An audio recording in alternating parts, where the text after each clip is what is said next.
and everything will be afraid of you. Everything will be afraid of you. But if you're not the one who's having tawakkul and depending on Allah, Allah will make you afraid of everything.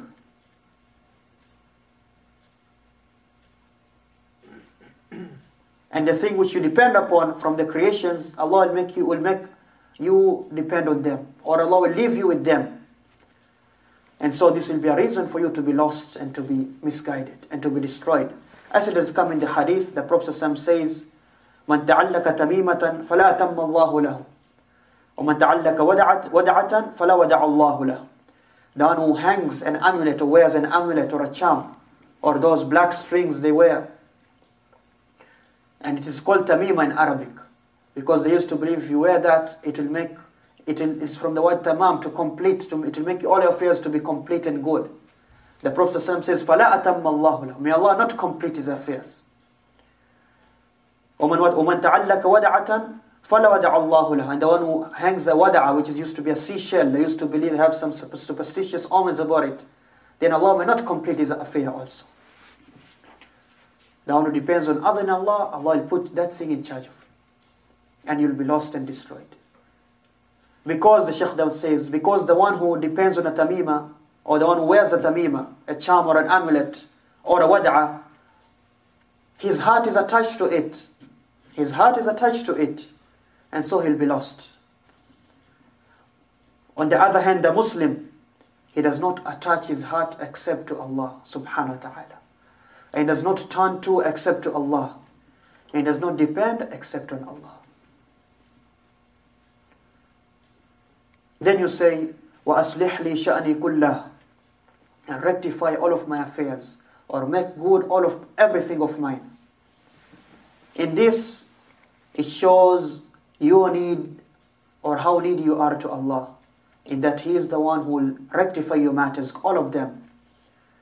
So your matters in your religion, your matters in your dunya, your matters of the akhirah, nobody can rectify them except if Allah rectifies them.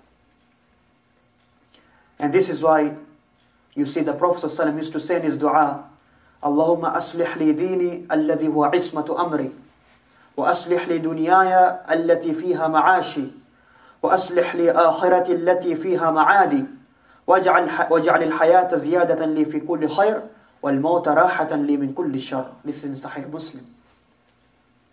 The Prophet, this is one of the du'as of the Prophet, very important.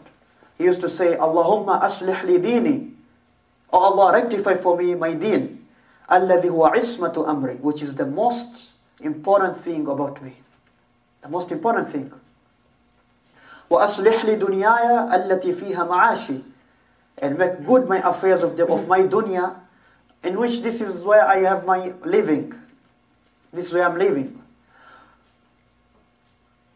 وَأَصْلِحْ لِآخِرَتِي, and rectify for me my akhirah, make good for me my akhirah, الَّتِي فِيهَا مَعَادِي, which is the place which I'm going, I'll end up. وَجَعْلِ الْحَيَاةَ زِيَادَةً لِي فِي كُلِّ خَيْرٍ, and make life an increase of good things to me, in everything. As long as I live, I get good and good. وَالْمَوْتَ رَاحَةً لِي مِنْ كُلِّ شَرٍ, and make death for me raha, with an ease or a way out from every evil. Subhanallah, look at this dua. It has encompassed everything you need. Your deen, your dunya, your akhirah, your life and your death. The Sheikh then says, you say, وَأَصْلِحْ لِشَأْنِي كُلَّهُ لَا إِلَهَ إِلَّا أَنْتَ, and rectify for me all of my affairs. There's none who deserve to be worshipped other than you. Then you mention the kalimat al-tawheed again, La ilaha illa anta. No, meaning there's nobody who deserves to be worshipped truthfully except you. And there's nobody who's turned to except to you. There's nobody who's depended on except you. There's nobody who we rely on except you. And there's nobody whose the affairs are charged to except you. La ilaha illa anta. So this is from the things which cure your hardship and your calamities and your apprehension. Then the fourth hadith, the hadith of Sa'd bin Abi Waqqas, that the Prophet ﷺ said, Da'wat Dhinnun, the dua of Dhinnun, Prophet Yunus alayhi salam, which he made of which he made this dua when he was in the belly of the fish, up to the end of the dua, the Sheikh says, look at this hardship, this problem which touched Yunus alayhi salam. The fish swallowed him and he's in the depths of the ocean. Look at this great hardship, this great calamity. In the belly of a fish, in the depths of the ocean, a great calamity. But it wasn't for him, alayhi salam, except that he used to repeat these words. La ilaha illa anta subhanaka inni kuntu min al-zalimin.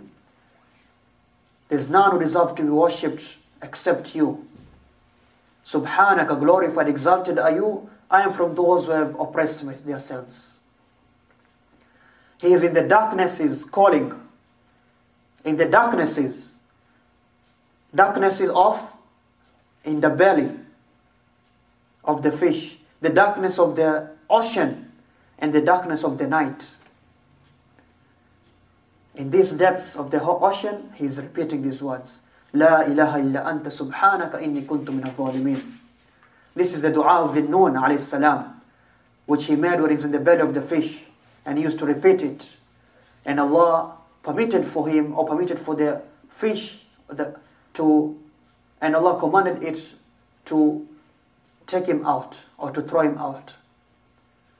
And Allah made the tree to grow, shajarat min yaqtin, which they say is the watermelon.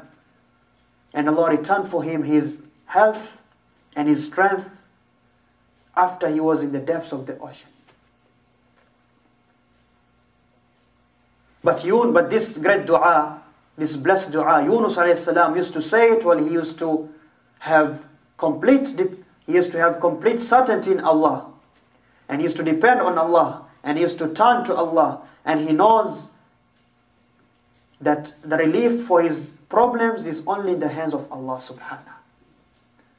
He used to say this blessed dua while he used to have certainty in Allah, and he used to depend on Allah, and he turn to Allah, and he knows that the relief for his problems is only in the hands of Allah. He says, and this dua has four things. Now he's going to mention four things about this dua. La ilaha illa anta subhanaka inni kuntu min al-zalimin. The first of them is tawheed, as you see. You say, La ilaha illa anta. Tawheedullah. There's none who deserves to be worshipped except you. The second one, tanzihullah. Subhanaka. Tanzih. The meaning of subhanaka, يعني أنزهك يا الله عن كل ما لا يليق بك. أنزهك عن النقائص والعيوب. أنزهك عما يصفك به الواصفون من أعداء الرسل. سبحان ربك رب العزة عما يصفون. The meaning of subhanaka, it means I hold you to be far away from deficiencies, O Allah. I hold you to be far away from any defects or bad attributes. I hold you to be far away from what the enemies of the messengers attribute to you. Then he brought the ayah, Surah As-Saffat, Subhana Rabbik, Rabbil Izzati Amma Yasifun. Far from all imperfections is your Lord, the Lord of might. He is far away from what they ascribe, those enemies of the messengers, the disbelievers, what they ascribe to Allah. He is glorified from that. The third thing is confessing